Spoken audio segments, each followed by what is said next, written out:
नमस्ते और स्वागत है। आज हम जिस शख्स की कहानी में उतरने वाले हैं, उनके बारे में कहा जाता है कि उन्होंने सचमुच 20वीं सदी का आविष्कार किया। हम बात कर रहे हैं निकोला टेस्ला की।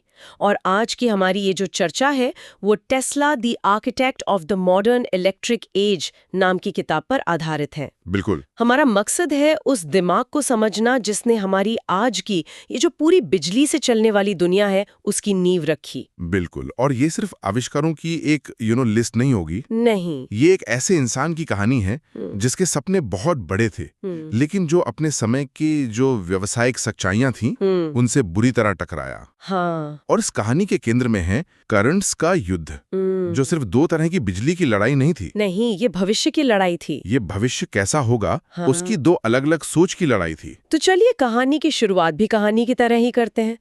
टेस्ला का जन्म बहुत नाटकीय था। हाँ बिल्कुल। 10 जुलाई 1856 को आधी रात में, और बाहर भयंकर बिजली का तूफान चल रहा था। अच्छा। कहते हैं कि दाई ने डरकर कहा, ये तो अंधेरे का बच्चा होगा। लेकिन उनकी माँ ने जवाब दिया, नहीं, ये रोशनी का बच्चा होगा। क्या बात है, मतलब इससे सटीक भविष्यवाणी तो हो ही नहीं सकती थी। बिल्कुल। और उनकी माँ ड्यूका, वो कोई साधारण महिला नहीं थी। वो पढ़ी लिखी तो नहीं थी, लेकिन उनमें एक आविष्कारक का दिमाग था। हाँ, मैंने भी पढ़ा है। वो घर के कामों को आसान बनाने के लिए छोटी छोटी मशीनें बनाती रहती थी। सही बात है। और माना जाता है कि टेस्ला को उनकी जबरदस्त फोटोग्राफिक मेमोरी और चीजों को मन में ही डिजाइन कर लेने की जो क्षमता थी, वो अपनी माँ से ही मिली थी। हाँ बिल्कुल। इसी क्षमता ने तो उन्हें सबसे अलग बनाया। लेकिन मैंने पढ़ा है कि वो तो लगभग पादरी बनने वाले थे, तो इंजीनियरिंग की दुनिया में वो पहुंचे कैसे? वो उनकी जिंदगी का एक बहुत बड़ा टर्निंग पॉइंट था। जब वो किशोर थे, उन्हें हैजा हो गया था। अच्छा। और हालत इतनी बिगड़ गई कि वो लगभग मर ही चुके थे। उनके पिता चाहते थे कि वो पादरी बने, लेकिन टेस्ला को इंजीनियर बनना था। तो उन्होंने एक सौदा किया। हाँ, अपनी मौत की सेज पर उन्होंने अपने पिता से कहा, अगर मैं बच गया तो आप मुझे इंजीनियरिंग कॉलेज भेजेंगे। पिता मान गए और टेस्ला चमत्कारिक रूप से ठीक हो गए। और यहीं से उनके असली सफर की नींव पड़ी। बिल्कुल। और उनकी जो खासियत थी दिमाग में ही मशीनें बना लेने की, ये कितनी असाधारण थी। बहुत ज्यादा। वो कहते थे कि उन्हें किसी मशीन का ब्लूप्रिंट बनाने की जरूरत ही नहीं पड़ती। मतलब सब कुछ दिमाग में। सब कुछ। वो पूरी मशीन को, उसके हर पुर्जे को अपने दिमाग में 3D में देख सकते थे, उसे चलाकर देख सकते थे, और कहाँ क्या कमी है ये समझकर उसे सुधार भी सकते थे। सब कुछ कल्पना में। ये तरीका तो एडिसन के तरीके से एकदम उल्टा था। एकदम।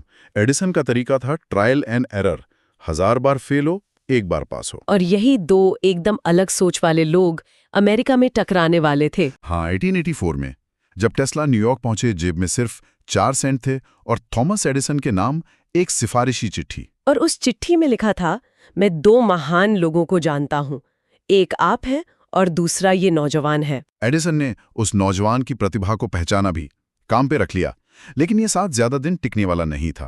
क्यों?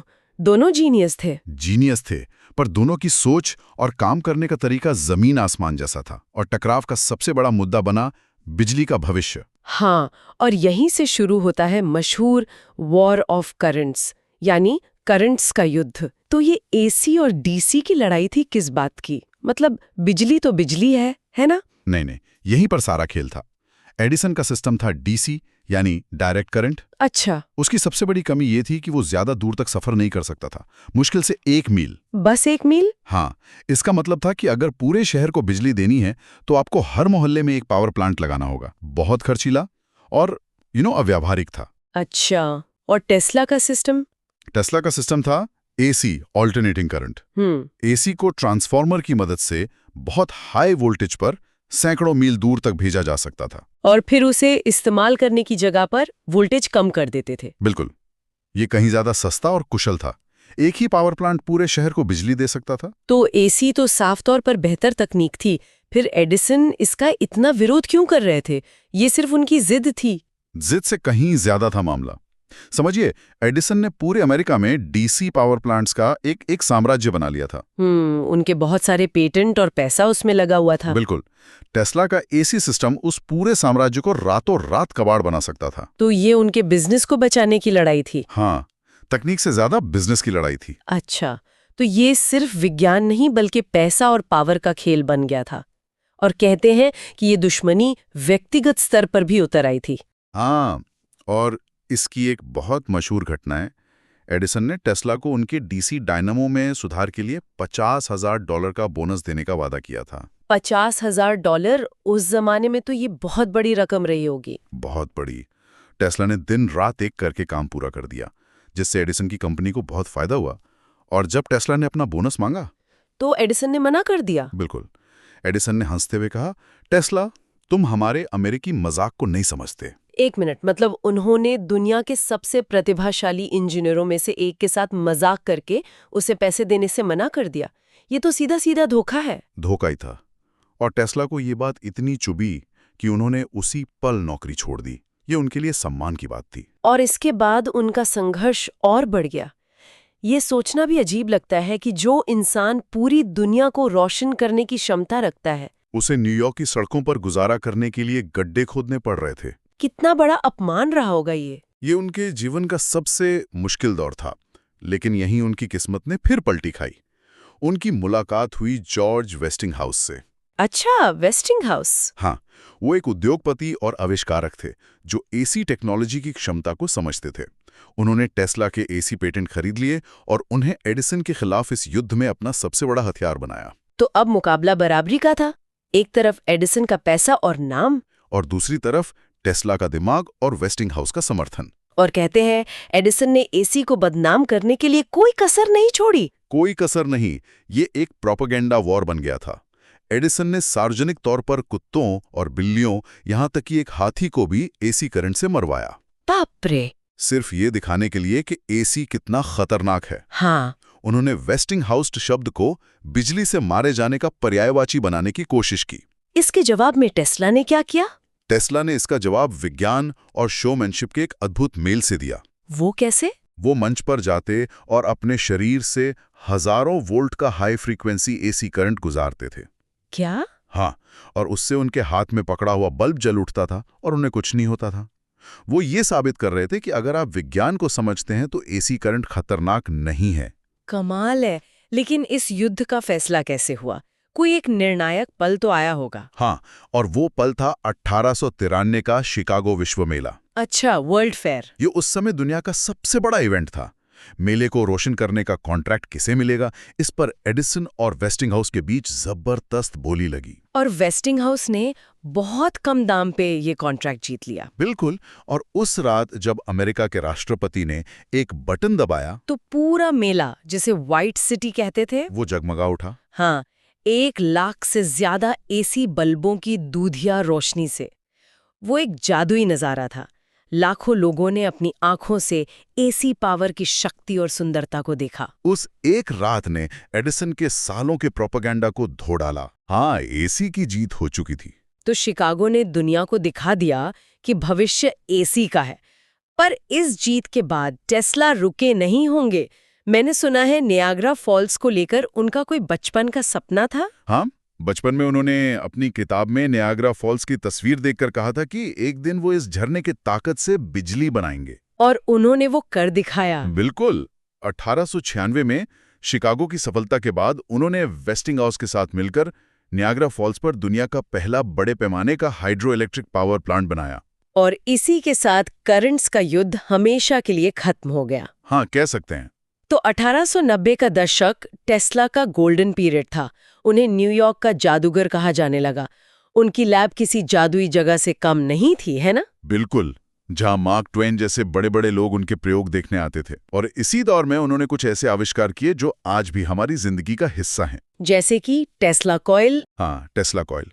ये एक ऐसा अद्भुत ट्रांसफार्मर था जो बहुत कम वोल्टेज को लाखों वोल्ट में बदल सकता था, जिससे हवा में बिजली की बड़ी बड़ी चिंगारियां पैदा होती थीं। सही कहा।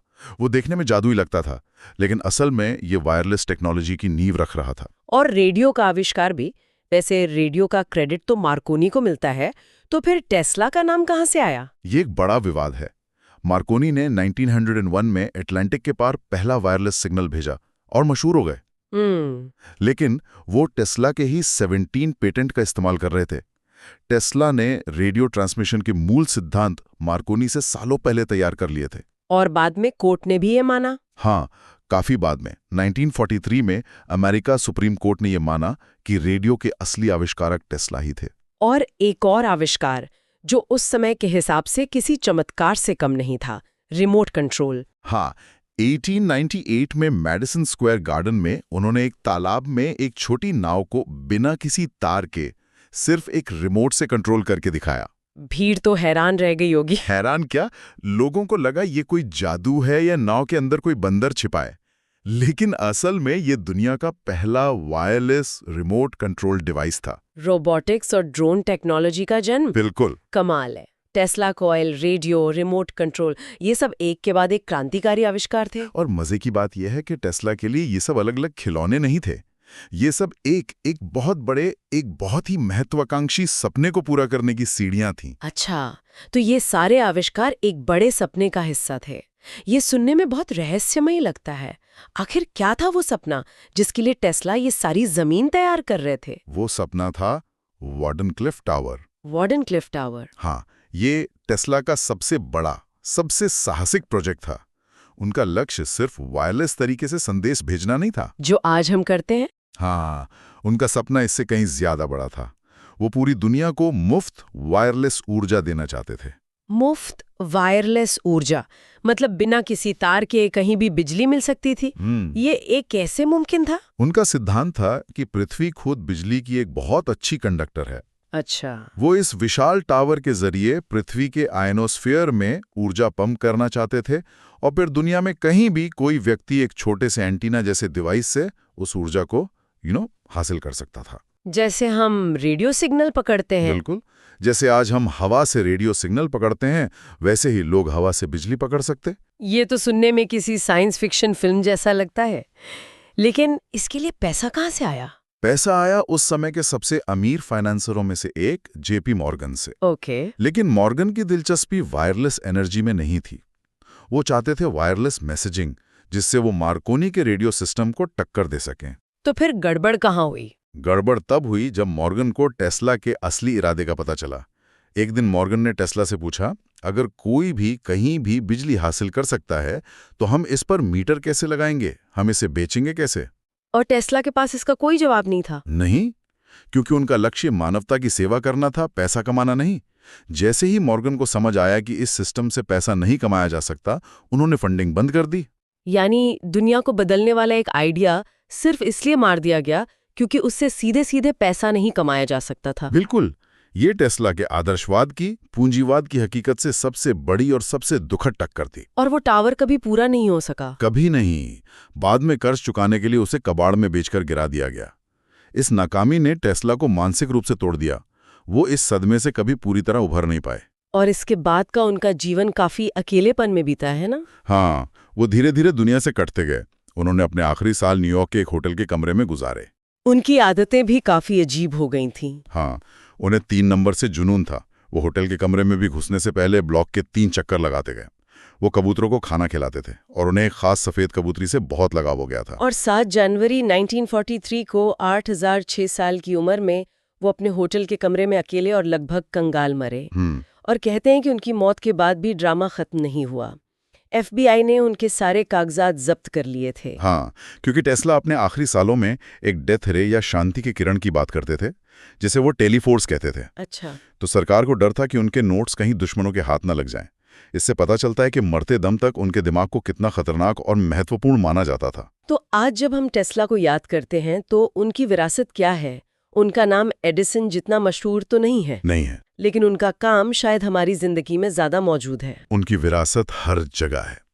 वैज्ञानिक रूप से देखें तो मैग्नेटिक फील्ड की ताकत की इकाई को उनके सम्मान में टेस्ला यानी टी कहा जाता है। और टेक्नोलॉजी में तो है ही।